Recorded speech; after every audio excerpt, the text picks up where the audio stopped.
प्रिय बच्चों, मैं ब्रजेश कुमार, प्रवक्ता भूगोल, अटल बिहारी इंटर कॉलेज उन्नाव, कक्षा 11 भूगोल प्रयोगात्मक की क्लास में आपका हार्दिक स्वागत करता हूं। आज मैं आप लोगों को कक्षा 11 भूगोल प्रयोगात्मक के अध्याय 7 सुदूर संवेदन के परिचय के बारे में बताऊंगा। तो जैसा कि आपने पिछली कक्षा में वायु फोटोग्राफी के बारे में पढ़ा होगा और ये समझा होगा कि आँखों की जो अवलेखन क्षमता है, हमारे आँखों की जो ग्रहण करने की क्षमता है, उसी का एक विस्तृत रूप सुदूर संवेदन है। तो आइए हम इसके प्रमुख शिक्षण के बिंदुओं पर चर्चा करते हैं। तो शिक्षण के जो मुख्य बिंदु हैं, सबसे पहले हम देखेंगे सुदूर संवेदन का परिचय के बारे में, उसके बाद सुदूर संवेदन के उपयोग और सुदूर संवेदन की अवस्थाएं, संवेदक और संवेदकों के भेद के बारे में जानेंगे और संवेदन विभेदन के बारे में जानेंगे, आंकड़ा उत्पाद और प्रतिबिंब निरूपण के तत्वों के बारे में जानकारी प्राप्त करेंगे। तो आइए आगे चलते हैं। सबसे पहले सुदूर संवेदन के परिचय के बारे में जानते हैं। तो जैसा कि सुदूर संवेदन को अंग्रेजी भाषा में रिमोट सेंसिंग के नाम से जाना जाता है। सुदूर संवेदन का सामान्य अर्थ होता है कि बिना किसी वस्तु के सीधे संपर्क में आए हुए उस वस्तु के बारे में आंकड़े इकट्ठा करना। वर्तमान वैज्ञानिक परिप्रेक्ष्य में सुदूर संवेदन का उपयोग आकाश में स्थित किसी भी प्लेटफार्म, चाहे वो गुब्बारा हो, हवाई जहाज हो या ड्रोन कैमरा हो, किसी के माध्यम से किसी भूभाग का चित्र लेना या उसकी जानकारी प्राप्त करना। यह एक ऐसी उन्नत विधा है जिसके द्वारा ऊंचाई पर जाकर बिना किसी भौतिक सहायता के संपर्क में पृथ्वी के धरातलीय स्वरूपों और संसाधनों का वैज्ञानिक तरीके से अध्ययन किया जाता है। सुदूर संवेदन का शाब्दिक अर्थ है दूर से सूचना को प्राप्त करना, अर्थात किसी वस्तु को स्पर्श किए बिना ही उसके बारे में सूचना को प्राप्त करना सुदूर संवेदन कहलाता है। वास्तव में हम अपने चारों ओर जो कुछ भी देखते हैं, आँखों से पहचानते हैं और उन सब में यही सुदूर संवेदन का नियम लागू होता है। इस समय आप लोग प्रोजेक्टर को देख रहे होंगे, तो प्रोजेक्टर में भी यही नियम लागू हो रहा है सुदूर संवेदन का। आप इसको देख पा रहे हैं, इसको पढ़ पा रहे हैं, इस पर लिखे हुए चीज़ों को समझ पा रहे हैं। स्क्रीन पर जो भी चीज़ें लिखी गई हैं, चाहे वो खाली स्थान हो या उससे परावर्तित प्रकाश या विद्युत चुम्बकीय विकिरण, इन आवेगों को ग्रहण कर रहे हैं और इसके पश्चात ये आवेग आपके मस्तिष्क में जा कर के एक प्राकृतिक कंप्यूटर, जो आपका मस्तिष्क है वह एक प्राकृतिक कंप्यूटर के समान है, वह उसका आकलन करता है और उसके साथ साथ उसका विश्लेषण आपके मस्तिष्क में होता है। तो इस विश्लेषण के जो आपको सूचना प्राप्त होती है, उस सूचना से यह पता चलता है कि स्क्रीन के काले या नीले भाग में वस्तुतः जो अक्षरों से निर्मित शब्द हैं और एवं वाक्य हैं, इन वाक्यों में जो सूचना है, इसके अर्थ को आप भली भांति समझ पा रहे होंगे। तो सुदूर संवेदन का उपयोग दूसरा बिंदु है, इसको देखते हैं। तो सुदूर संवेदन का उपयोग कृषि के क्षेत्र में आपने देखा होगा कि वर्तमान समय में कृषि के क्षेत्र में सुदूर संवेदन का प्रयोग व्यापक स्तर पर हो रहा है। देखेंगे कि फसल उत्पादन का पूर्वानुमान, वर्तमान समय में फसल उत्पादन के पूर्वानुमान लगाने में इसका प्रयोग किया जा रहा है। इसके अलावा कृषि मौसमी सेवाओं का भी जानकारी प्राप्त करने के लिए और फसल आपदा की निगरानी करने में भी इसका प्रयोग किया जा रहा है। नगरीय विकास के क्षेत्र में देखेंगे तो विभिन्न प्रकार के नगरों का जो मास्टर प्लान तैयार किया जाता है और शहरों के निर्माण के लिए आधारभूत जो मैप तैयार किया जाता है, उसमें सुदूर संवेदन तकनीकी का प्रयोग किया जा रहा है। ग्रामीण विकास के क्षेत्र में आप देखेंगे, ग्रामीण विकास से संबंधित जितनी भी योजनाएं चलाई जा रही हैं, वर्तमान समय में सरकार जैसे नेशनल पेयजल मिशन योजना के निर्माण में इसका उपयोग कर रही है, बंजर भूमि के मानचित्र बनाने में इसका उपयोग कर रही है। महासागरों और मौसम विज्ञान के क्षेत्र में देखेंगे तो इसमें भी जो है समुद्री सतह का पूर्वानुमान, तूफान आने की चेतावनी, इसके अलावा क्षेत्रीय मौसम की भविष्यवाणी, चक्रवातों आदि की जानकारी के लिए सुदूर संवेदन तकनीकी का प्रयोग किया जा रहा है। आगे देखते हैं कि मानचित्रण के क्षेत्र में आपने देखा होगा कि गूगल मैप के माध्यम से आप लोग जो मानचित्र प्राप्त करते हैं ये सब सुदूर संवेदन तकनीकी का ही कमाल है। तो देखते हैं कि बड़े पैमाने पर जितने भी मानचित्र बनाए जाते हैं उनमें सुदूर संवेदन तकनीकी का प्रयोग किया जाता है। उपग्रह आधारित स्थलाकृति नक्शा आज बनाने में भी यह उपयोगी साबित हो रहा है। आपदा प्रबंधन के क्षेत्र में बाढ़, सूखा, भूस्खलन, भूकंप, ज्वालामुखी इत्यादि जितनी भी घटनाएं घटित हो रही हैं सब में सुदूर संवेदन तकनीकी के माध्यम से इसका प्रयोग किया जा रहा है। आगे देखेंगे इसके कौन कौन से माध्यम है। तो सुदूर संवेदन के विभिन्न माध्यम हैं। प्राचीन काल में तो गुब्बारे का प्रयोग किया जाता था चित्रों को लेने के लिए। वर्तमान में आप देख रहे हैं ड्रोन कैमरे का इस्तेमाल हो रहा है। इसी प्रकार से आप देखेंगे हवाई जहाज़ का इस्तेमाल हो रहा है और कृत्रिम उपग्रहों के माध्यम से बड़े बड़े मानचित्रों को लिया जा रहा है। इसके अलावा सुदूर संवेदन की जो अवस्थाएं हैं तो आप जानते हैं कि जो सबसे पहली अवस्था ऊर्जा का स्रोत सूर्य। तो धरातल पर जो ऊर्जा का सबसे बड़ा स्रोत है वो क्या है? सूर्य है। तो सूर्य किसी भी वस्तु स्वभाव के विषय में सूचनाओं को प्राप्त करने के लिए कृत्रिम ऊर्जा का भी प्रयोग किया जाता है, जैसे कि फ्लैश गन तथा राडार में प्रयुक्त ऊर्जा बिंब। इसके अलावा अगले बिंदु पे आते हैं, स्रोत से पृथ्वी के धरातल तक ऊर्जा का जो है संचरण कैसे होता है। तो सूर्य से ऊर्जा तरंगों के रूप में विस्तारित होकर प्रकाश गति लगभग 3 लाख प्रति किलोमीटर की दर से गति करती है। इसको आप लोग जानते ही होंगे। पृथ्वी के धरातल तक पहुंचती है। इस ऊर्जा संचरण को विद्युत चुंबकीय स्पेक्ट्रम विकिरण कहा जाता है। ऊर्जा तरंगों की लंबाई व आवृत्ति में भिन्नता पाई जाती है। इस भिन्नता के रेखांकन को विद्युत चुंबकीय स्पेक्ट्रम, जिसको वर्णक्रम भी कहा जाता है, के आकार, तरंगदैर्घ्य व आकृति में के आकार पर ऊर्जा तरंगों को निम्नांकित भागों में बांटा जाता है। आगे आप देखेंगे जिनको गामा किरणें, एक्स किरणें, पराबैंगनी किरणें, अवरक्त किरणें, सूक्ष्म किरणें और रेडियो तरंगे। तो इसमें जो है दृश्य किरणें नहीं पाई जाती हैं। आप देख सकते हैं ये माइक्रोमीटर में दिया गया है। गामा किरणें, एक्स किरणें, पराबैंगनी, अवरक्त, सूक्ष्म और रेडियो तरंगे। तो ये जो है 6 प्रकार की तरंगे इसमें पाई जाती हैं। और जो स्पेक्ट्रम पाया जाता है, जो वर्णक्रम पाया जाता है, उसमें सब 7 रंग पाए जाते हैं। तो सबसे पहले इसमें दृश्य स्पेक्ट्रम में पराबैंगनी रंग आप देख सकते हैं इसको, और बैंगनी रंग, इसके बाद नीला रंग, नीले के बाद फिर हरा रंग और पीला रंग, फिर लाल और अवरक्त रंग पाया जाता है। ये आपका विद्युत चुंबकीय स्पेक्ट्रम आपको दिखाई पड़ रहा है स्क्रीन पर। इसके आगे अगले बिंदु पर पृथ्वी धरातल के साथ ऊर्जा की जो अन्योन्य क्रिया होती है, आप देखे होंगे कि अंतर संचरित क्रिया ऊर्जा भूतल पर उपस्थित वस्तुओं के साथ अन्योन्य क्रिया करती है, जिससे वस्तुओं द्वारा ऊर्जा का अवशोषण, प्रेषण और उत्सर्जन होता है। हम यह भी जानते हैं कि सभी वस्तुएं संरचना, प्रकार और स्वरूप और गुणों में भिन्न भिन्न होती हैं। अगर ये भिन्न भिन्न होती हैं तो इस पे जैसे शुद्ध जल का भाग स्पेक्ट्रम के लाल और अवरक्त प्रदेशों में ऊर्जा किरणों का सर्वाधिक अवशोषण करते हैं तथा उपग्रह से प्राप्त प्रतिबिंबों में गहरे काले नजर आते हैं। जबकि जो आविल क्षेत्र है, आविल का मतलब मलिन होता है, तो मलिन जो जलाशय क्षेत्र है या मलिन जो जल के क्षेत्र हैं, ऐसे क्षेत्र जो है दृश्य स्पेक्ट्रम में गहरे नीले हरे क्षेत्रों की किरणों के अपेक्षाकृत अधिक परावर्तित करते हैं और उपग्रहों से प्राप्त प्रतिबिंबों में हल्के नीले रंग से दिखाई पड़ते हैं। अगला बिंदु है वायुमंडल में परावर्तित उत्सर्जित ऊर्जा का प्रवर्धन। तो हम इस पे चर्चा करेंगे। जब भूपृष्ठ से ऊर्जा परिवर्तित होती है तो यह पुनः वायुमंडल में प्रवेश करती है। और हम जानते हैं कि वायुमंडल में विभिन्न प्रकार की गैसें पाई जाती हैं, विभिन्न प्रकार के धूलकण और आदि उसमें व्याप्त हैं। तो वस्तुओं द्वारा परावर्तित ऊर्जा वायुमंडलीय घटकों के माध्यम से संपर्क में जब आती हैं तो यह वास्तविक या प्राप्त ऊर्जा की विशेषताओं में इनके परिवर्तन आ जाता है।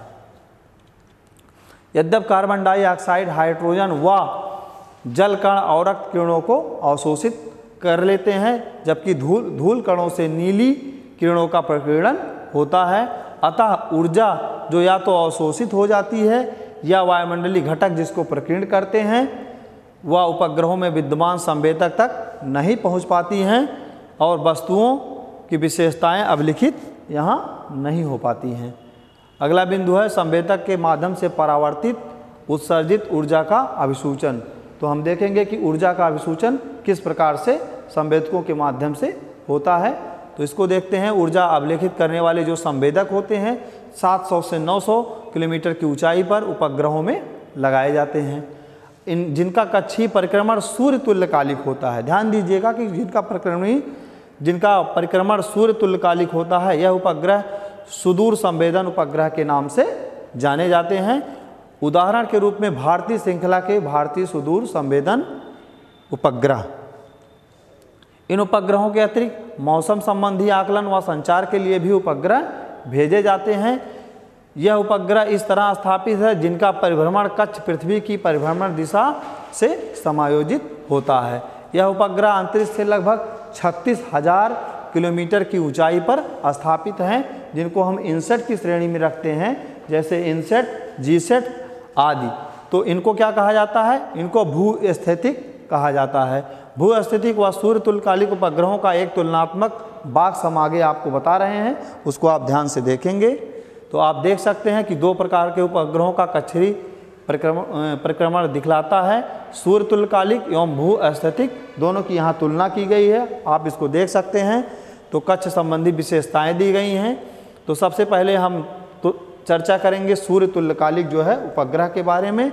तो सूर्य तुल्यकालिक जिसको IRS उपग्रह के नाम से भी जाना जाता है, इसकी विशेषता क्या है? यह 700 से 900 किलोमीटर की ऊंचाई पर प्रक्षेपित की जाती है और इसका जो व्याप्ति क्षेत्र है वह 81 अंश उत्तरी अक्षांश से 81 अंश दक्षिणी अक्षांश के मध्य इसका विस्तार है। और कक्षीय जो इसकी अवधि है प्रत्येक दिन 14 कक्षीय चक्कर ये लगा लेता है। और विभेदन की जो इसकी क्षमता है यह अस्पष्ट है, मतलब 182 मीटर से 1 मीटर, ठीक है।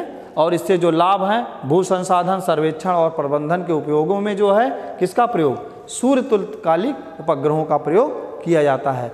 अब आइए देखते हैं कि भू-स्थैतिक उपग्रहों का प्रयोग। इनको हम इनसेट की श्रेणी में रखते हैं। इनसेट, जीसेट आदि प्रकार के जो उपग्रह हैं उनको जो है भू-स्थैतिक उपग्रह कहा जाता है। यह 36,000 किलोमीटर की ऊंचाई पर स्थापित किए जाते हैं। यह ग्लोब का 1/3 भाग कवर करते हैं।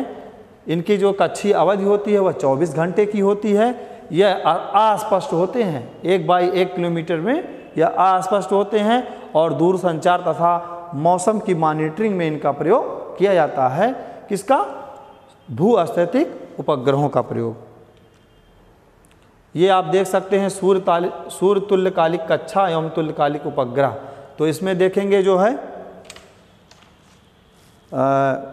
ये आपकी उपग्रह की दिशा दी गई है, ठीक है। ये पृथ्वी का जो घूर्णन दिया गया है, ठीक। और इसके अलावा उपग्रह भूपद चिन्ह दिया गया है। ये हल्की जो रेखा आपको दिखाई दे गई है ये क्या है? उपग्रह भूपथ चिन्ह है। इसके अलावा ये विषुववृत्त दिखाया गया है इसमें। और आप देख सकते हैं कि जो सूर्य तुल्यकालिक उपग्रह दाएं इधर प्रक्षेपित किया गया है, इसको आप देख सकते हैं, ये वाला ये उपग्रह है और ये इसके प्रतिबिंब को, पृथ्वी के प्रतिबिंब को ले रहा है, ठीक है। आगे देखेंगे प्राप्त ऊर्जा का फोटोग्राफ एवं आंकिक आंकड़ों का अभिसारण। जो भी फोटोग्राफ प्राप्त होता है उसका हम आंकिक अभिसारण कैसे करते हैं, चलिए इसको समझते हैं। तो संवेदक एक एकत्रित ऊर्जा को विद्युत क्रिया द्वारा जो है डिजिटल आंकड़ों के रूप में बिंब में बदल देता है।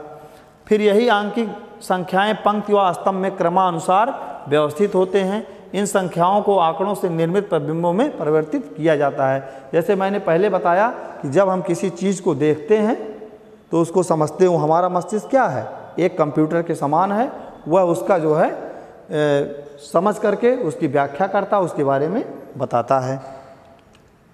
तो पृथ्वी का परिभ्रमण करने वाले उपग्रहों में लगे संवेदक एकत्र किए गए प्रतिबिंब आंकड़ों का संचरण विद्युतीय वृद्धि द्वारा संसार के विभिन्न स्थानों पर स्थापित किए गए धरातलीय केंद्रों को प्रेषित करते हैं। जो भी सूचनाएं वहां से प्राप्त होती हैं उसको क्या करते हैं? धरातलीय केंद्रों पर वो प्रेषित करते हैं। ऐसा ही एक नमूना प्राप्त का केंद्र भारत के हैदराबाद के सादनगर में स्थित है।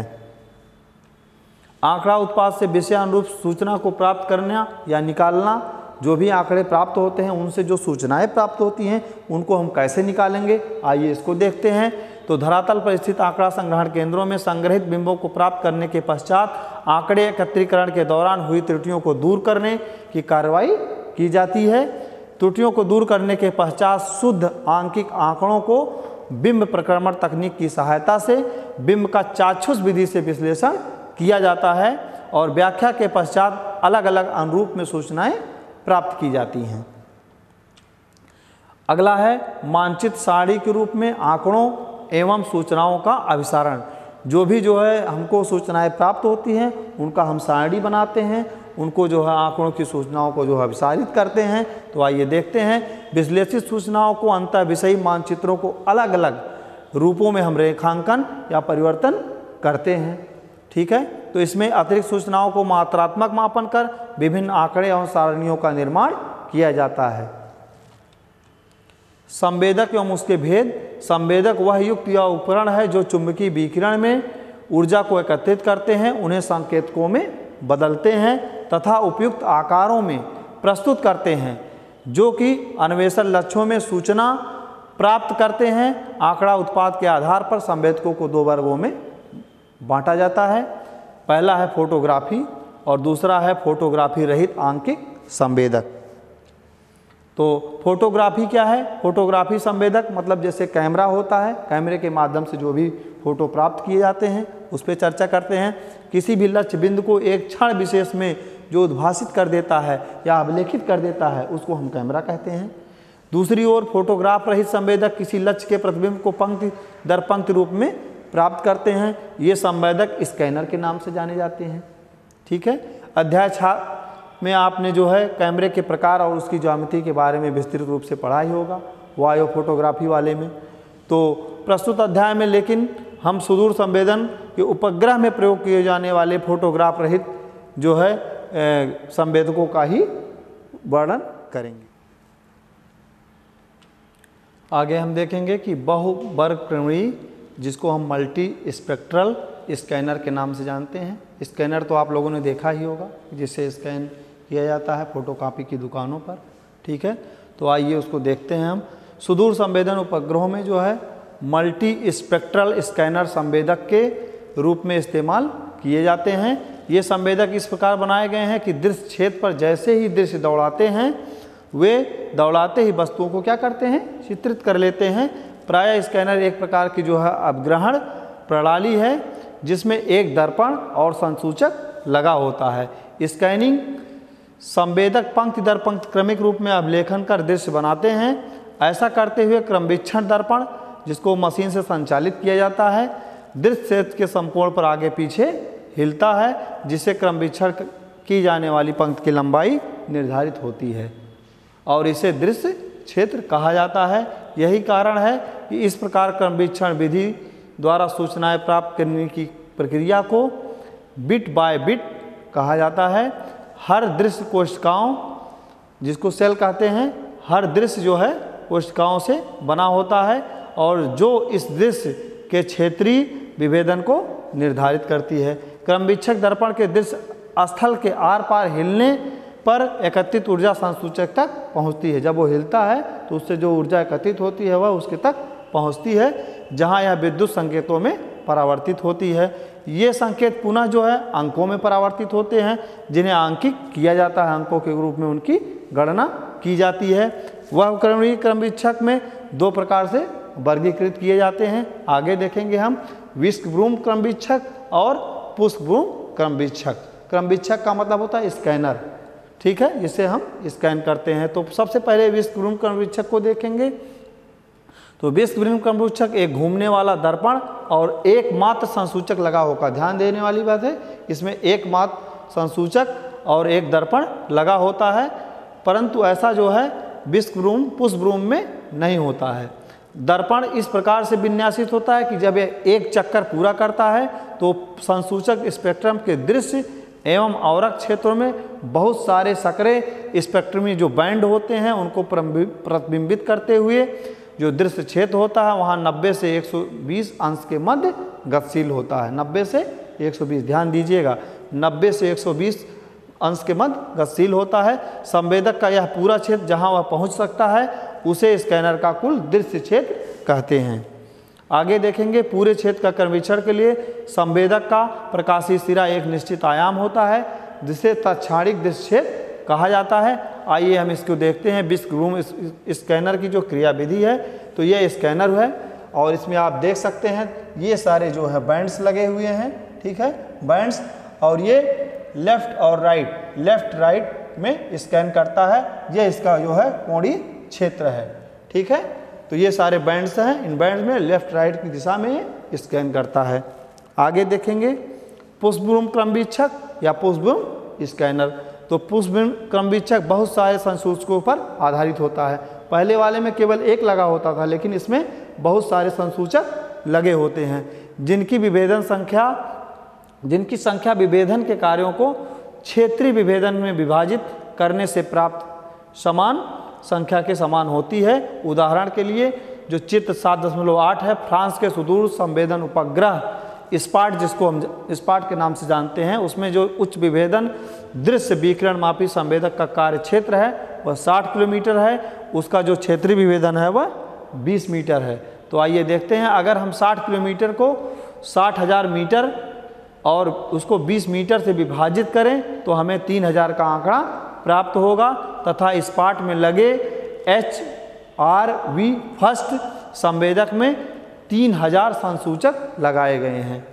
पुष्पभूमि स्कैनर में सभी डिटेक्टर पंक्ति में क्रमबद्ध होते हैं और प्रत्येक डिटेक्टर पृथ्वी के ऊपर अधोबिंद दृश्य पर 20 मीटर के आयाम वाली परावर्तित ऊर्जा का संग्रहण करता है। सभी डिटेक्टर जो लगे होते हैं वो क्या करते हैं, 20 मीटर के आयाम वाली परावर्तित ऊर्जा को संग्रहित करते हैं। आगे हम देखेंगे कि पुष्पभ्रूम क्रमवीक्षक कैसे जो है क्रियाविधि करता है। तो इसमें आप देखेंगे ये सारे बैंड्स लगे हुए हैं। बैंड्स पुष्पभ्रूम ये एक झाड़ू के प्रकार का होता है स्कैनर, ठीक है। यह जो है आगे और पीछे एरो का निशान आपने देखा होगा, ये इस तरीके से स्कैन करता है। पुष्पभ्रूम स्कैनर आगे और पीछे स्कैन करता है, ठीक है। आगे देखेंगे जो उपग्रहों की विभेदन क्षमता होती है, इसके बारे में जानकारी प्राप्त करेंगे। तो सुदूर संवेदकों में उपग्रह सूर्य तुल्यकालिक उपग्रह पूर्व निर्धारित समान अंतराल पर आंकड़ों या प्रतिबिंब को प्राप्त करते हैं, जिसे सामयिक विभेदन कहा जाता है। जो अंतराल होता है उसको सामयिक विभेदन कहा जाता है। चित्र 7.9 में हिमालय पर्वत के क्षेत्र के एक ही स्थान के भिन्न भिन्न समय में प्राप्त चित्रों को जो है दिखाया गया है। इसमें वनस्पति में होने वाले अंतरों का जो है अध्ययन किया जा सकता है। आगे देखेंगे जो चित्र दिखाया गया है ये IRS उपग्रह द्वारा मई और नवंबर के महीने में एक ही स्थान के दोनों चित्र दिए गए हैं। यह हिमालय के उत्तरी मैदान में प्रतिबिंबित वनस्पति के प्रकार में अंतर को दर्शाते हैं। प्रतिबिंब में जो मई महीने का दिखाया गया, बाएं मई महीने का है, जो प्रतिबिंब में लाल धब्बे शंकुधारी वन को दर्शाते हैं, और नवंबर के महीने में प्रतिबिंबित जो लाल धब्बे हैं वो पर्णपाती वन को दर्शाते हैं, और जो हल्का लाल है इसमें वह जो है फसलों को दर्शाता है इस वाले चित्र में।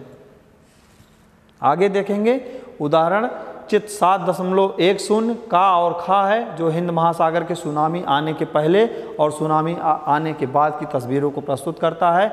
जून 2004 में प्राप्त तस्वीर इंडोनेशिया के बंडा असोह नामक स्थान के शांत स्थल रूप को दर्शाता है, जो सुनामी के तुरंत बाद प्राप्त की गई तस्वीर और उससे हुई हानि को दर्शाता है। ये देखिए चित्र है, ये जून 2004 में जो है सुनामी से पहले अर्जित किया गया हुआ प्रतिबिंब है।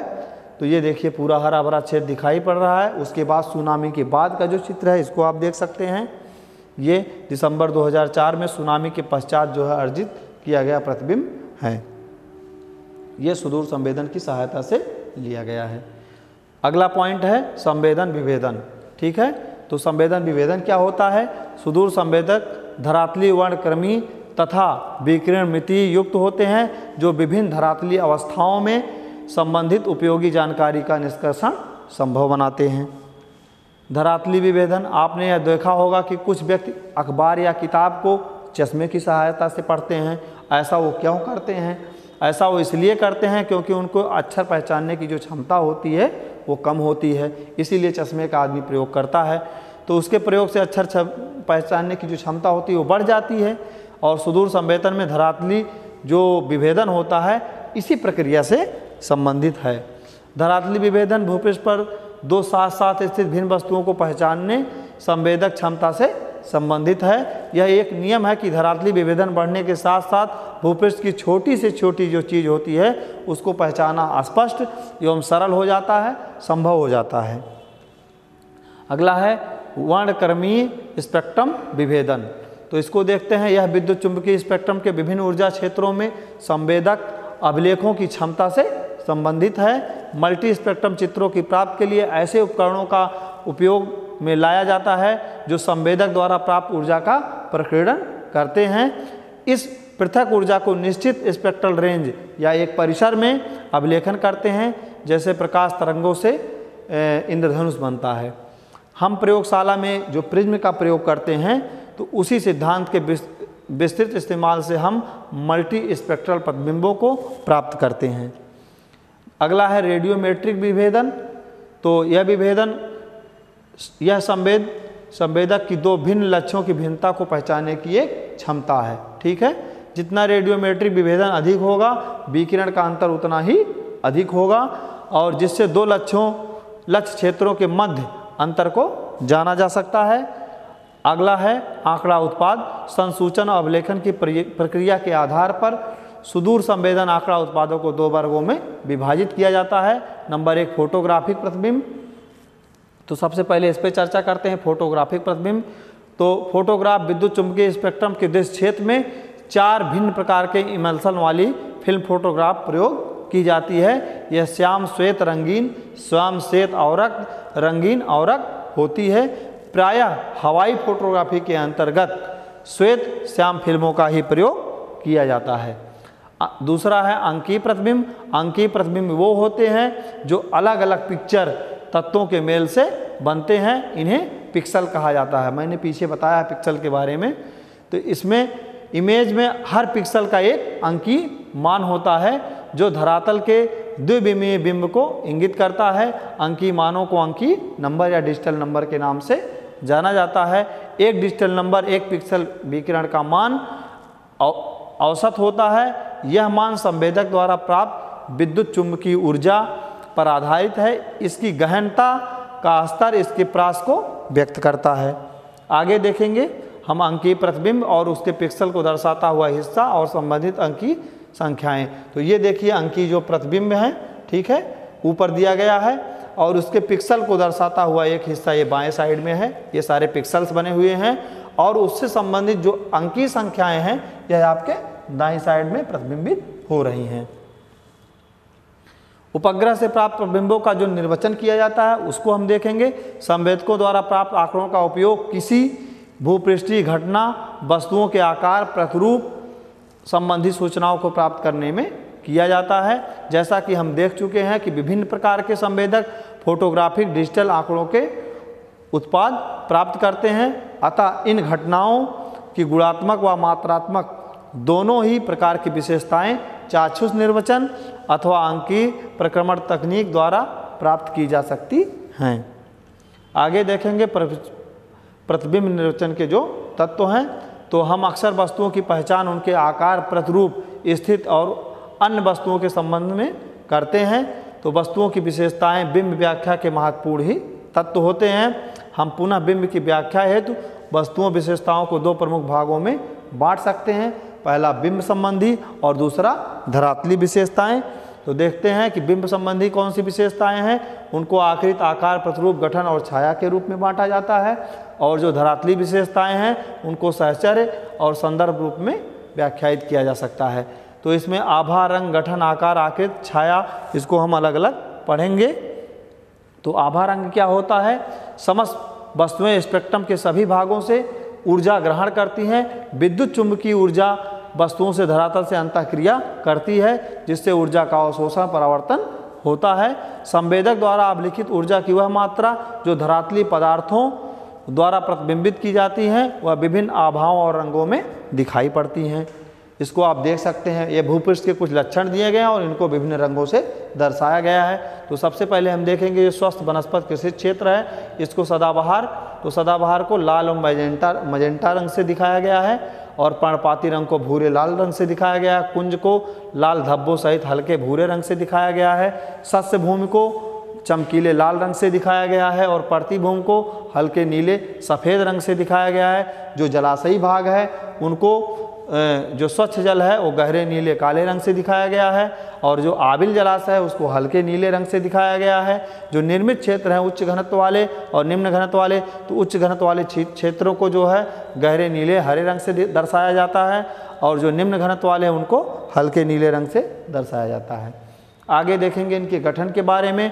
तो गठन आशा रंग सामंजस्य आभा से लगाया जाता है, जिसके बिना वस्तु को पहचानना होता है। बस्तियां, झुग्गी झोपड़ियां, कूड़ा करकट तथा अशिष्ट पदार्थ और फसलें, झाड़ी नुमा वनस्पत स्थूल गठन, जबकि सदाहरित वन समतल गठन को दर्शाते हैं। आगे आकार के बारे में जानेंगे।